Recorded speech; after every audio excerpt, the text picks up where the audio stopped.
Bueno, muchas gracias a esta invitación. Por suerte, la primera vez que, después de tantos años, justo siempre por fin me coincidió que pude estar. Los años anteriores nunca por una otra cosa no podía, así que este año por suerte, después de 6 años puedo estar, y la verdad que fue una experiencia muy rica, muy grata para nosotros compartir este espacio en otro ambiente mucho más más informal, y la verdad que recibimos mucho de los pacientes en el consultorio y también lo recibimos acá. Así que bueno, muchas gracias Verónica, por supuesto, por la invitación. Bueno, yo trabajo con Marcelo, hay varias familias que ya con las que igual ya me conozco. Nosotros trabajamos con Marcelo Kaufman en el consultorio y laboratorio de neurogenética del Hospital Ramón Mejía, ya hace 4 años aproximadamente. Estamos viendo familias con diagnósticos de leucodistrofias y otras enfermedades de sustancia blanca que vienen derivados por Verónica, y también por suerte también vemos pacientes que vienen derivados por otros médicos, también, y familias que vienen por autoderivación. Así que estos 3-4 años han sido de mucho enriquecimiento para nosotros en compartir digamos, esta parte de la atención, que es la búsqueda del diagnóstico etiológico, que es tan importante para las familias, y a nosotros nos genera también tanto compromiso y tratar de avanzar en esto en lo que uno más pueda. Los conceptos que están acá ya fueron mencionados muchas veces hoy, así que vamos a pasar, para no aburrirlos tanto, voy a tratar de pasarlos un poco más rápido, así no se me aburren. Bueno, esto un poco hasta ahora es como un poco repetitivo, pero bueno, en cuanto al concepto de leucodistrofias en sí, si bien parece algo tan, digamos, esto de repetición, pero no es fácil que aún así la misma comunidad médica ponga un criterio en común a veces en definir si un paciente tiene o no una leucodistrofia, aunque parezca raro, pero es así, ¿sí? Muchas veces vemos una resonancia y para uno es una leucodistrofia, para otro es otra enfermedad, y aún hoy todavía no nos ponemos de acuerdo. Entonces, en el año 2015, el grupo multicéntrico de Van der Berg y el grupo del Consortium GLIA reevaluó y definió estos conceptos, y donde ellos dejan claro, ¿sí?, que para hablar de leucodistrofias estamos hablando de desórdenes genéticos, haciendo el hincapié en la palabra genéticos, ¿sí? Como decía hoy Marcelo, todas las leucodistrofias son genéticas, que afectan la sustancia blanca del sistema nervioso central con o sin compromiso del sistema nervioso periférico, ¿sí? Ahora bien, esto también es lo que se hablaba hoy, ¿no? El rol de siempre durante tradicionalmente se atribuyó que la sustancia blanca era una enfermedad de la mielina. La mielina es el principal componente de la sustancia blanca, y siempre se hizo foco en... para marcar el uso. Sí, siempre se hizo foco en el oligodendrocito, y con los años se fue viendo que no era tan así, y que... Acá. Y en el año 2017, ¿sí?, Marco Van der Naap reevalúa una serie, digamos, de conceptos desde el punto de vista de la anatomopatología.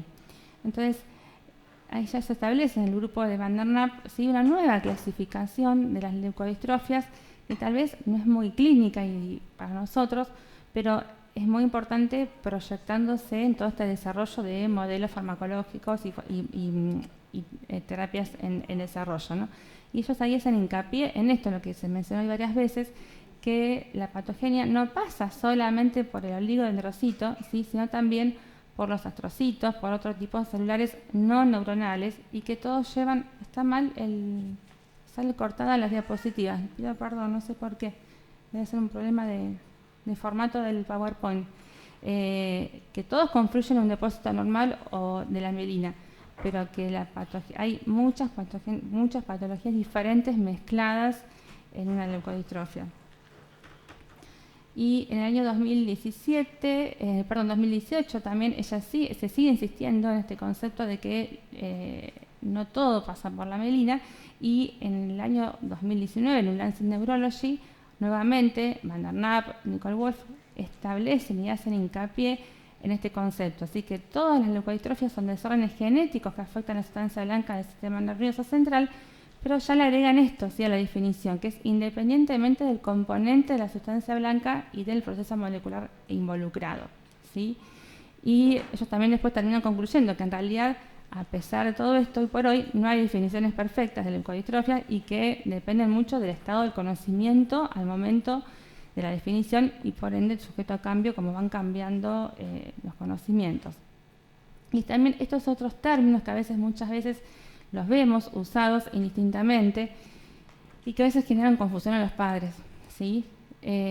Esto, leucoencefalopatía, ¿qué es? Bueno, es cualquier anomalía, ¿sí?, de la sustancia blanca prominente que vemos en la resonancia, pero que acá ya tenemos otras causas, por ejemplo, causas adquiridas, ¿sí?, como puede ser algo vascular, algo infeccioso, así también como causas genéticas, ¿sí? Entonces, cuando no sabemos bien de qué se trata, ¿sí?, y pensamos que puede ser algo potencialmente adquirido, ahí no usemos el término de leucodistrofia, sino de leucoencefalopatía más bien.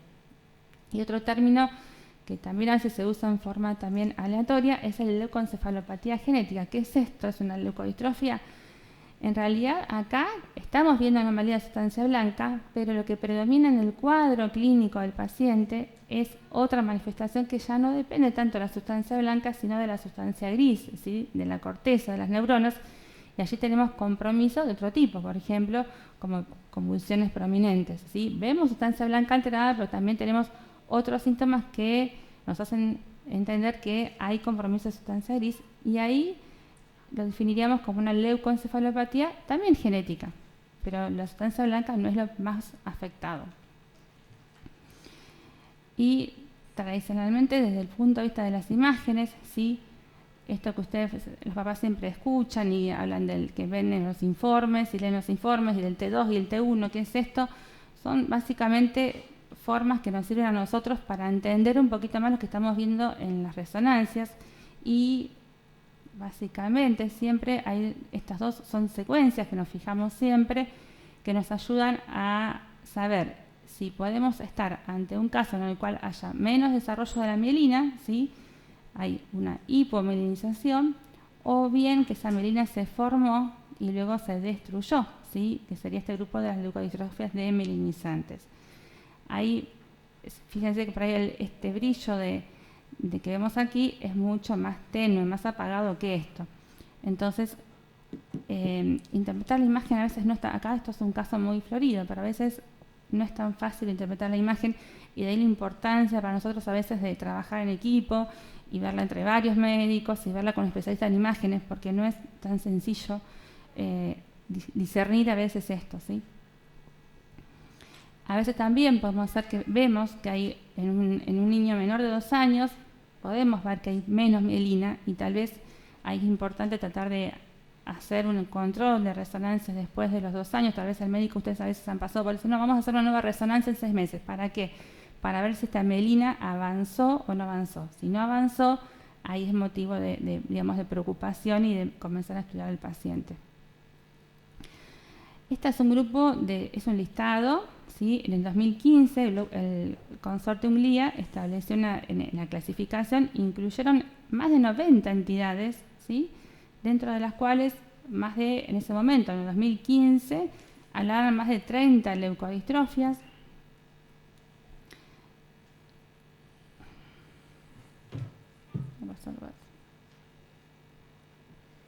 Es más de 90 leucoencefalopatías genéticas, ¿sí? ¿Se acuerdan que decíamos que son las que tienen más compromiso a nivel de la corteza de las neuronas? Acá tenemos muchísimos trastornos metabólicos incluidos. Y el listado se extiende. Fíjense que tenemos muchos desórdenes relacionados con trastornos vasculares, con las mitocondrias y con otros trastornos. Entonces, fíjense que el listado potencial, el diagnóstico diferencial que tenemos frente a un paciente son más de 90 entidades para empezar a discernir en cuál puede encajar el cuadro de nuestro paciente. En cuanto a la edad de presentación, si bien tradicionalmente siempre se decía que las leucodistrofias, por ser genéticas, tenían que tener presentación infantil, si bien la mayoría sí tienen esta etapa de presentación, hoy por hoy cada vez se reconocen más las formas del adulto, ¿sí? Las formas infantiles, las que ocurren en el primer año de vida, muchas veces están relacionadas con todos aquellos trastornos en los cuales hay poca mielina, ¿sí? Entonces, acá predominan mucho, ¿sí? Por frecuencia, la enfermedad de Pelizaeus, todos los trastornos hipomielinizantes. Y ya después del primer año de vida, ¿sí? Ya entran en juego ya todos, por frecuencia, todos los trastornos más bien demielinizantes, que fueron nombrándose hoy, las formas juveniles, ¿sí? Aquellas que ocurren después de los 10 años, a la cabeza siempre adrenoleucodistrofia ligada al X, y las formas del adulto también, que son muy importantes reconocerlas porque son las que tal vez menos, hasta ahora, menos representadas estaban en la bibliografía. En cuanto a las manifestaciones clínicas, bueno, ya hoy Nora ya se extendió bastante en eso, así que vamos a hacer un repaso de esto. Las formas infantiles, ¿sí? Muchas veces están representadas en el primer año de vida por hipotonía, ¿sí? Por nistagmus, por alteración en el movimiento de los ojos. Esa hipotonía que es muy marcada, sobre todo en los trastornos en que hay poca mielina, ¿sí? Son hipotonías muy severas, que a veces son encuadrados los pacientes con otros diagnósticos hasta que se hace la orientación hacia una potencial enfermedad de sustancia blanca. Ya después, después del primer año de vida, ¿sí? Ahí lo que se evidencia comúnmente es un retraso, o sea, ya el niño no está adquiriendo las pautas como tiene que adquirir, o las pierde, ¿sí? Es el niño que deja de correr o empieza a requerir ayuda para caminar, y esa hipotonía que a veces veíamos inicialmente ya después pasa a espasticidad, aumento del tono de las piernas, de los brazos. Muy comúnmente también vemos la ataxia, esta inestabilidad, ¿sí? Para mantener el equilibrio, o a veces movimientos anormales, ¿sí? Como vemos acá, digamos, con una distonía, con una alteración en el tono muscular, ¿sí? Y las formas de la adolescencia, de la adultez, ¿sí? Entre las que se incluyen también las formas, infantiles tardías, esto que decía, bueno, como mencionaba hoy Hernán, las dificultades cognitivas, ¿sí? Es el niño que estaba bien en la escuela y de golpe empieza a tener trastornos de aprendizaje. Y en las formas de la adolescencia, adultez, ¿sí? Esto de lo que uno puede llegar a ver, la regresión cognitiva, la pérdida, o el retroceso, ¿sí? En la capacidad de aprendizaje. Y es muy importante el rol de las manifestaciones psiquiátricas, ¿sí? Y son pacientes que pasan años y años, ¿sí? Yendo por diferentes consultorios de psiquiatra hasta que alguien le pide una resonancia.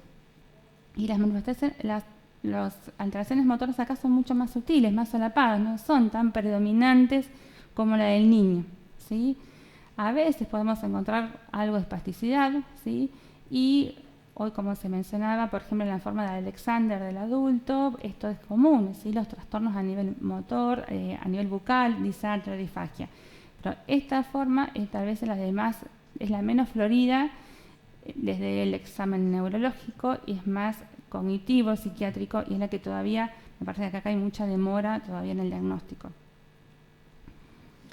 En cuanto a las leucodistrofias, son aquellas enfermedades que nos obligan a buscar síntomas extraneurológicos, porque muchas veces son esa bandera roja que nos orienta entre todo este mar de más de 90 entidades.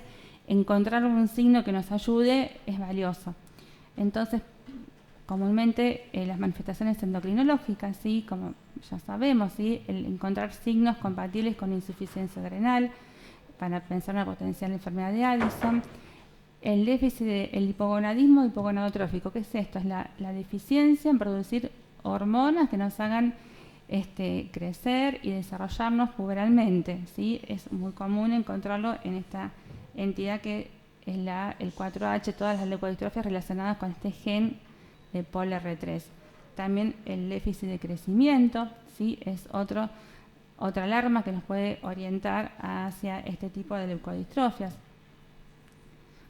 Fíjense cuánto dependemos del examen clínico. También el examen de los ojos, ¿sí? En la presencia de cataratas congénitas, ¿sí? Nos hace orientar a todos estos trastornos relacionados a veces con esta leucodistrofia que se llama hipomenización con cataratas congénitas, o también las cataratas adquiridas, la atrofia, la presencia de atrofia óptica. Estoy apretando mal. o el nixtamus, estos movimientos oculares anormales que muy comúnmente se asocian a todos los trastornos en los cuales hay poca mielina. Si vamos al examen de los dientes, ¿sí? Esto tal vez es un signo muy frecuentemente encontrado en esta leucodistrofia que se llama 4H, que ustedes seguramente la han sentido nombrar muchas veces. ¿Por qué? Porque es una entidad que se la conoce no hace tantos años y hoy por hoy creo que es una de las entidades hipomelinizantes también muy frecuente. La estamos reconociendo más desde lo clínico por este hallazgo de muchas veces de que hay menos dientes, ¿sí? O dientes mal desarrollados, ¿sí?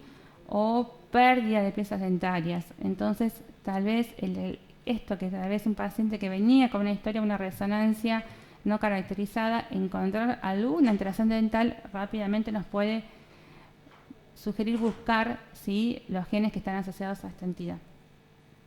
Después, también nosotros, ustedes no van a ver que siempre hacemos en la consulta la medida del perímetro cefálico, ¿sí? Cuánto mide la cabeza, lo percentilamos, y eso para nosotros también es un signo importante porque sabemos que ciertas entidades, ¿sí?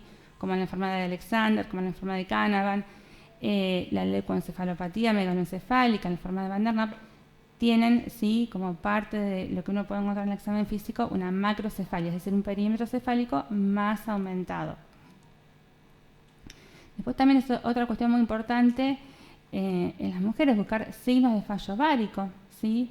Porque también puede ser a veces, se lo describe, que a veces hay pacientes que la presentación clínica, ¿sí? Se manifiesta primero a través del fallo ovárico y después aparece lo neurológico. Y una cuestión importante que ha ido, se ha ido remarcando en los últimos años es este concepto de lo que es variabilidad clínica en leucodistrofias. Siempre, tradicionalmente, se atribuía el concepto de progresión, ¿sí? De enfermedad, generalmente en la mayoría de las leucodistrofias. Y ahora se ha visto que no es tan así y que hay muchas formas en las cuales podemos establecer otros pronósticos cuando estamos hablando con las familias. Por ejemplo, este es un ejemplo, ¿sí? Lo que mencionábamos recién, esta leucodistrofia 4H es una leucodistrofia que generalmente está asociada a un menor desarrollo de la mielina y puede ser causado por dos genes, ¿sí? O POLR3A o POLR3B. Y uno ha visto, ¿sí? En los últimos años, en la medida que se fueron avanzando las técnicas de diagnóstico molecular, que los pacientes que tienen, ¿sí? Por ejemplo, mutaciones en este gen, que es el POLR3A, ¿sí? Generalmente tienen un comienzo de edad más tardío, como vemos acá en la línea celeste, ¿sí? Empiezan más tarde, pero son los que después tienen más severidad clínica. En cambio, este gen POLR3B tiene un comienzo más temprano, pero sin embargo, ¿sí? Son pacientes que, por ejemplo, pueden conservar la capacidad de marcha durante mucho más tiempo, ¿sí?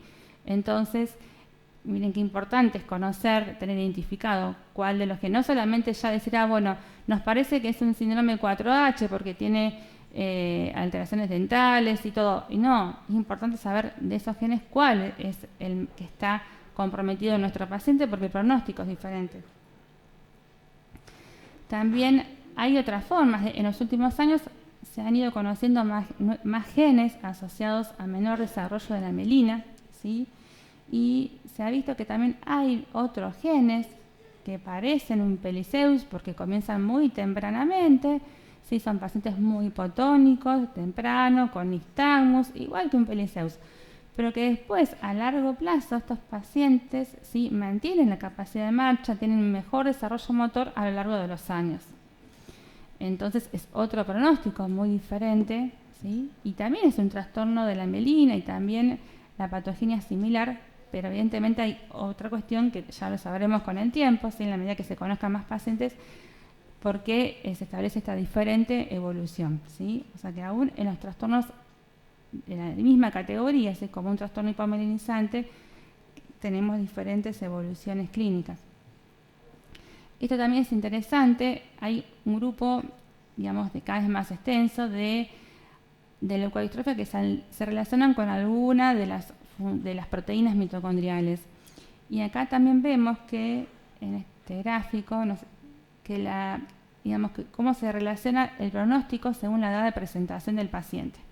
Entonces, cuando la presentación es más temprana, en este grupo de menos de 2 años, son pacientes que tienen muchas veces, digamos, no llegan a lograr la marcha autónoma. Sin embargo, en los pacientes con una presentación después de los 2 a los 6, entre los 2 y los 6, o después de los 6, son pacientes que sí pueden mantener una marcha con soporte o sin soporte. O sea que la edad de comienzo, ¿sí?, en este caso, nos puede servir como un elemento de pronóstico para saber qué tipo de hándicap o qué tipo de alteración motora va a tener a lo largo del tiempo, ¿sí?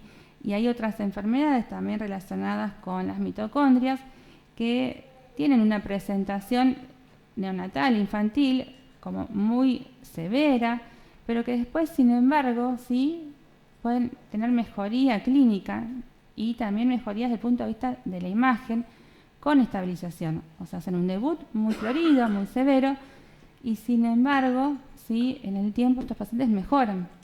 Entonces, este concepto de progresión de la enfermedad, por suerte, sí, hoy podemos decir que no se aplica a todas las leucodistrofias. Entonces, acá podemos tener un curso severo desde el comienzo, pero inclusive se reportan casos de recuperación completa, ¿sí?, espontáneamente. Esta es otra de las leucodistrofias frecuentes, ¿sí?, que es la leucoencefalopatía megaloencefálica con quistes subcorticales, ¿sí?, que puede estar asociada a mutaciones en estos 3 genes, que desde el punto de vista de la resonancia tal vez no veamos muchos cambios, ¿sí?, pero sí se sabe que pacientes en los cuales tienen comprometido este gen o en 2 copias, es decir, yo tengo que tener una copia de cada gen, tiene 2 copias, una copia de mamá y otra copia de papá. Si tenemos las 2 copias cambiadas, mutadas, ¿sí?, sabemos que el pronóstico, sobre todo, por ejemplo, en lo que es capacidad motora a largo plazo, es menor que en este grupo de pacientes que tienen una sola copia cambiada, ¿sí? Entonces, si nosotros estamos en este punto, conocemos al paciente, desde la imagen no tenemos muchos elementos para predecir un pronóstico, pero sí el conocer nuevamente, ¿sí?, misma enfermedad, conocer qué gen está involucrado, cuántas copias tengo de ese gen, eso me sirve también para hablar de un pronóstico con esa familia. Y en los últimos años ha habido mucha explosión, digamos, de conocimiento en realidad a este grupo de leucodistrofias que se le dicen cavitantes. ¿Por qué cavitantes? Porque son leucodistrofias que llevan a una vacuolización de la mielina. O sea, la mielina como que se rompe y directamente se forman cavidades en la sustancia blanca. Hoy por hoy hay 22 genes que están relacionados con este grupo de leucoencefalopatías cavitantes y que también están relacionados con las funciones de las mitocondrias. Y lo que se ha visto que muchas veces son pacientes que muestran este patrón, ¿sí?, clínico. Pacientes que muchas veces en el primer año de vida, ¿sí?, en el transcurso de alguna situación de estrés, alguna situación de infección, por ejemplo, hacen un evento, un deterioro neurológico muy marcado, hacen esa fase aguda, subaguda, pero que después esto vemos, ¿sí?, que se estabilizan, ¿sí?, o que mejoran, y que son pacientes que después persisten con esa curva de mejoría y que a veces con una infección, ¿se acuerdan que lo que decía la doctora? Que las mitocondrias, digamos que las infecciones generan situaciones de estrés, entonces son pacientes que en esa situación de estrés, ¿sí?, la sustancia blanca sufre más, entonces puede ser que haya un deterioro clínico asociado a esa fluctuación, pero nada más que eso, ¿sí?, no vuelve a ser tan severo como ese primer episodio. Y a veces, más raramente, sí, puede ser que el curso sea progresivo o que haya un patrón de deterioro paroxístico también siempre en el transcurso de las infecciones. Pero lo que predomina y lo que se sabe es que la mayoría de los pacientes entran en este grupo, ¿sí? Y acá entonces no estamos hablando de progresión de enfermedad también, por suerte. Y en cuanto a los factores pronósticos, digamos, para ya ir terminando, hoy por hoy se sabe que hay muchos factores que dependen o que están condicionados por la enfermedad, y hay enfermedades que tienen un curso predecible, ¿sí?, y que el curso es homogéneo, como por ejemplo es el caso de la leucodistrofia metacromática. pero también sabemos, ¿sí?, que hay un curso altamente variable, como también lo mencionaba la doctora hoy, en la enfermedad de Vanishing White Matter, que muchas veces depende de esto, de cuántas situaciones de estrés el paciente recibe, cuántos deterioros agudos tiene en el transcurso de la enfermedad. También sabemos que la edad de presentación, generalmente cuando la presentación es más temprana, ¿sí?, como veíamos hoy en esos gráficos, está asociada a mayor deterioro, pero también tenemos excepciones, como les contaba, de la leucodistrofia megaloencefálica, ¿sí?, donde hay pacientes que tienen una sola copia del gen y esos pacientes sabemos que funcionan mucho mejor y que inclusive también tienen mejoría desde la clínica y de la imagen.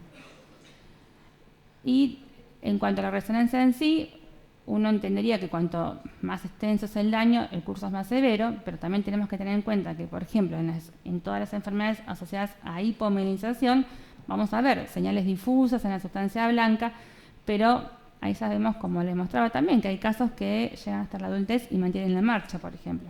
Entonces, hay excepciones a todas estas reglas.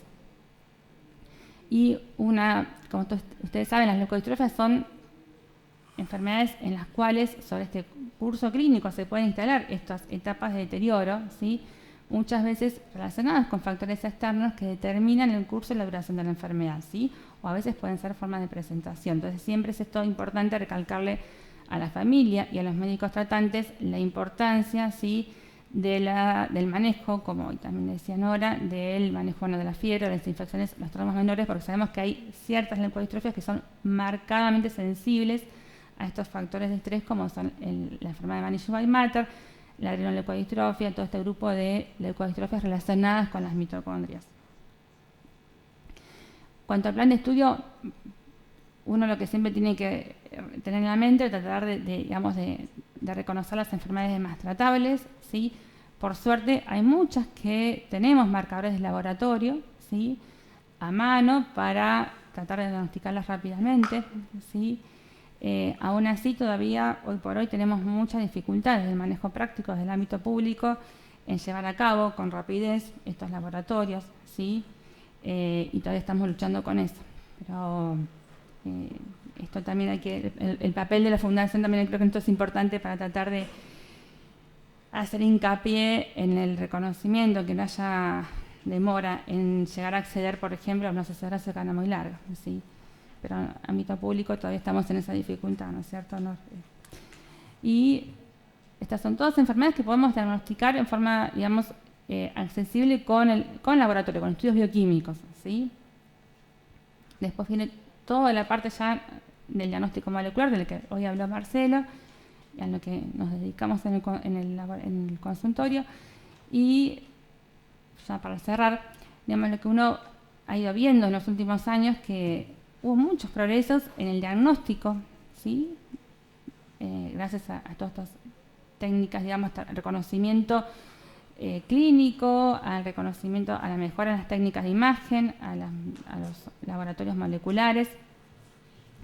Se conocen más genes involucrados, ¿sí?, las vías moleculares, y se han ya ido diseñando nuevas estrategias terapéuticas, pero todavía queda un camino largo, ¿sí?, que depende, digamos, de lograr un mejor abordaje de los aspectos genéticos, ¿sí?, el reconocimiento de los signos clínicos, que todavía a veces cuesta, ¿sí?, mejorar la neuroimagen, reconocer los factores ambientales que pueden, digamos, hacer más desfavorable el curso de una leucodistrofia, conocer los factores que llevan a la variabilidad clínica, el pronóstico, y reconocer las variantes de leucodistrofias en la población adulta, que es, me parece que la que está menos representada hasta ahora, ¿sí?